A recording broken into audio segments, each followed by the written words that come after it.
ST, saya lihat ada beberapa mahasiswa dia mengeluh katanya kadar elektrik naik. Saya tak faham. Mungkin dia, betul saya tidak tahu. Saya tidak ada masalah orang menegur dan mengkritik. Kalau boleh jangan ada cukai sama sekali. Lebih baik bayangkan satu negara yang tidak ada cukai sama sekali. Tak adalah sekolah pun. Tak adalah nak naik gaji pejabat awam, cukai tak ada. Tapi andai kata ada satu dua yang terkena, wallahualam, boleh kita baiki. Tapi untuk menyatakan kami menentang kenaikan elektrik, ini cukai-cukai bertambah, saya tak betul. Begitu juga macam SST.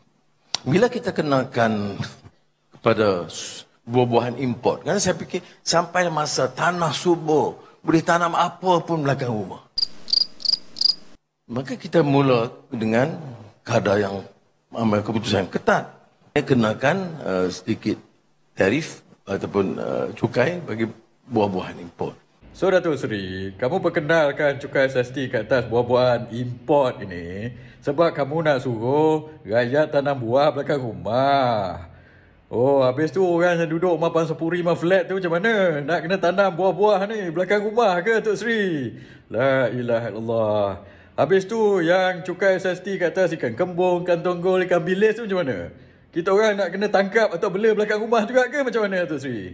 Fikirlah sikit, betul-betul. La ilaha illallah, apa nak jadi?